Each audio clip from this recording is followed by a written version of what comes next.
ಅವರಿಗೆ high command notice ಅನ್ನ ನೀಡಿತ್ತು 3 ದಿನದಲ್ಲಿ ಇದಕ್ಕೆ ನೀವು ಉತ್ತರವನ್ನ ಕೊಡಬೇಕು ಅಂತ. ಆದ್ರೆ ಯತ್ನಾಳ್ ಅವರು ನೋಟಿಸ್ ವಿಚಾರಕ್ಕೆ ಸಂಬಂಧಪಟ್ಟಂತೆ ಕಾದು ನೋಡುವ ತಂತ್ರದ ಮೊರೆ ಹೋಗಿದ್ದಾರೆ.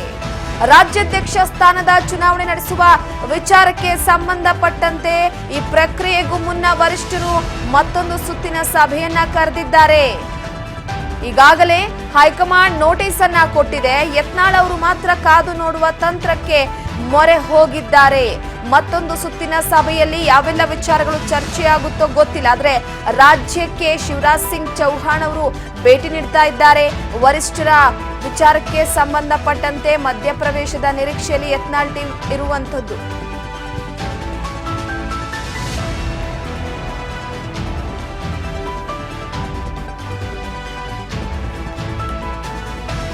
ಸೊ ಪ್ರಮುಖವಾಗಿ ಒಂದು ಕಡೆ ಈಗಾಗಲೇ ಸದ್ಯದ ಮಟ್ಟಿಗೆ ರಾಜ್ಯಾಧ್ಯಕ್ಷರ ಬದಲಾವಣೆಯ ವಿಚಾರವಾಗಿ ರಾಜ್ಯದಲ್ಲಿರುವಂತಹ ಕೂಗು ಕಮ್ಮಿ ಆಗ್ತಾ ಇಲ್ಲ. ಬಿಜೆಪಿ ನಾಯಕರೆಲ್ಲರೂ ಕೂಡ ರಾಜ್ಯಾಧ್ಯಕ್ಷನ ಬದಲಾವಣೆ ಆಗ್ಲೇಬೇಕು ಅಂತ ಕಾದು ಕುಳಿತಿದ್ದಾರೆ. ಇದರ ನಡುವೆ ಯತ್ನಾಳ್ ಅವ್ರಿಗೂ ಕೂಡ ನೋಟಿಸ್ ಅನ್ನ ಕೊಡಲಾಗಿತ್ತು. ಆದ್ರೆ ಯತ್ನಾಳ್ ಅವರು ಆ ನೋಟಿಸ್ಗೆ ಉತ್ತರವನ್ನ ಕೊಟ್ಟಿಲ್ಲ.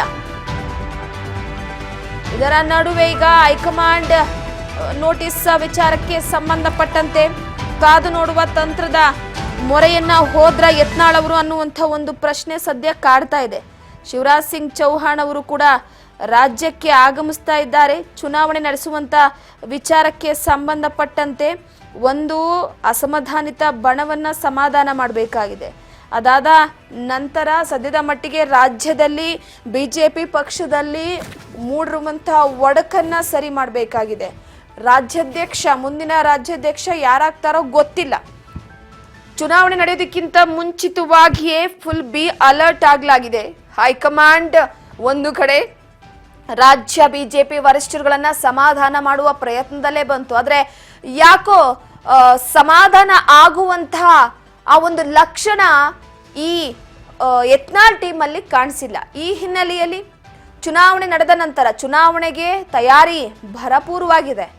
ರಾಜ್ಯಾಧ್ಯಕ್ಷ ಸ್ಥಾನದಲ್ಲಿರುವಂತಹ BY ವಿಜಯೇಂದ್ರ ಅವರು ಹಾಗೆ ಅವರ ಬಣದವರು ಈಗಾಗಲೇ ಎಲ್ಲಾ ರೀತಿ ಅಂದ್ರೆ ಬಾಣಕ್ಕೆ ಪ್ರತಿಬಾಣ ಹೂಡುವಂತ ವಿಚಾರವಾಗಿ ಆಲೋಚನೆಯನ್ನ ಮಾಡ್ತಾ ಇರುವಂತದ್ದು. ರಾಜ್ಯಾಧ್ಯಕ್ಷರಾಗಿ ಆಯ್ಕೆಯಾದ ದಿನದಿಂದ ಇಲ್ಲಿವರೆಗೂ ಕೂಡ ವಿರೋಧಿಸ್ಕೊಂಡೇ ಬರ್ತಿದ್ದಾರೆ BY ವಿಜಯೇಂದ್ರ ಅವರನ್ನ. ಅದರ ಜೊತೆಗೆ ಅಸಮಾಧಾನಿತ ಬಣ ಸುಮ್ಮನೆ ಅಸಮಾಧಾನಗೊಂಡಿಲ್ಲ. ಒಂದು ಅಧಿಕಾರದ ವಿಚಾರವಾಗಿ ಟಿಕೆಟ್ ನಿರಾಸೆ ವಿಚಾರ, ಅದ್ರ ಜೊತೆಗೆ ಪಕ್ಷದಲ್ಲಿ ಸರಿಯಾಗಿ ತಮ್ಮನ್ನ ಗಣನೆಗೆ ತೆಗೆದುಕೊಳ್ತಿಲ್ಲ ಅನ್ನುವಂತಹ ವಿಚಾರ, ಹಾಗೆ ಪಕ್ಷದಲ್ಲಿ ಒಗ್ಗಟ್ಟಿನ ವಿಚಾರಕ್ಕೆ ಸಂಬಂಧಪಟ್ಟಂತೆ ರಾಜ್ಯಾಧ್ಯಕ್ಷರು ನಡೆದುಕೊಳ್ಳುವಂತಹ ರೀತಿ, ಸೊ ಇದೆಲ್ಲವನ್ನ ಕೂಡ ಒಂದು ಚಾರ್ಜ್ ಶೀಟ್ ರೀತಿ ರೆಡಿ ಮಾಡಿ ಹೈಕಮಾಂಡ್ ನಾಯಕರಿಗೆ ರವಾನೆ ಮಾಡಿದ್ರು. ಹೈಕಮಾಂಡ್ ನಾಯಕರೊಟ್ಟಿಗೆ ಕೂತು ಮಾತುಕತೆ ನಡೆಸಿದ್ರು. ಹೈಕಮಾಂಡ್ ನಿಂದ ರಾಜ್ಯದಲ್ಲಿರುವಂತಹ ಈ ಅಸಮಾಧಾನ ಕಡಿಮೆ ಆಗುತ್ತೆ ಅನ್ನುವಂತಹ ನಿರೀಕ್ಷೆ ಇತ್ತು. RSS ನಾಯಕರುಗಳು ಬಂದ್ರು, ಸಂಧಾನ ಮಾಡೋದಕ್ಕೆ ಯಶಸ್ವಿ ಆಗ್ಲಿಲ್ಲ. ರಾಜ್ಯ ಉಸ್ತುವಾರಿ ಸಚಿವರುಗಳು ಬಂದ್ರು, ಸಂಧಾನ ಮಾಡೋದಕ್ಕೆ ಯಶಸ್ವಿ ಆಗ್ಲಿಲ್ಲ. ಹೈಕಮಾಂಡ್ ನಾಯಕರು ದೆಹಲಿಗೆ ಬುಲಾವ್ ಕೊಟ್ಟು ಕರೆಸಿ ಮಾತುಕತೆಯನ್ನ ನಡೆಸಿದ್ರು, ಯಶಸ್ವಿ ಆಗ್ಲಿಲ್ಲ. ಕೊನೆಯದಾಗಿ ರಾಜ್ಯಾಧ್ಯಕ್ಷ ಚುನಾವಣೆಯ ವಿಚಾರಕ್ಕೆ ಸಂಬಂಧಪಟ್ಟಂತೆ ಒಪ್ಪಿಕೊಂಡಂತಹ ಈ ಯತ್ನಾಳ್ ಟೀಮ್ ಅಲ್ಲಿ ಯಾರನ್ನ ವಿಜಯೇಂದ್ರ ಅವರ ವಿರುದ್ಧ ನಿಲ್ಲಿಸಬೇಕು ಅನ್ನುವ ಆಯ್ಕೆಯ ಪ್ರಕ್ರಿಯೆ ನಡೀತಾ ಇದೆ. ಇಂತಹ ಸಂದರ್ಭದಲ್ಲಿ ಒಂದು ಪಕ್ಷದಲ್ಲಿ ಈ ಒಡಕ್ ಮೂಡೋದಕ್ಕೆ ಯಾರ ಕಾರಣ ಏನಿರಬಹುದು ಅನ್ನುವಂತ ವಿಚಾರವನ್ನ ಹುಡುಕೊಂಡೋದಂತಹ ಹೈಕಮಾಂಡ್ನವರು ಫೈನಲಿ ಅಂತೂ ಇಂತೂ ಯತ್ನಾಳ್ ಅವರಿಗೆ ನೋಟಿಸ್ ಕೊಟ್ಟಿದ್ದಾರೆ. ನೋಡೋಣ ಏನಾಗುತ್ತೆ ಕಾದು. ಯಾಕಂದ್ರೆ ಹೈಕಮಾಂಡ್ ನೋಟಿಸ್ ಏನೋ ಕೊಟ್ಟಿದೆ, ಆದ್ರೆ ಯತ್ನಾಳ್ ಅವರು ಮಾತ್ರ ಯಾಕೋ ಕಾದು ನೋಡುವ ತಂತ್ರಕ್ಕೆ ಹೋಗಿದ್ದಾರೆ.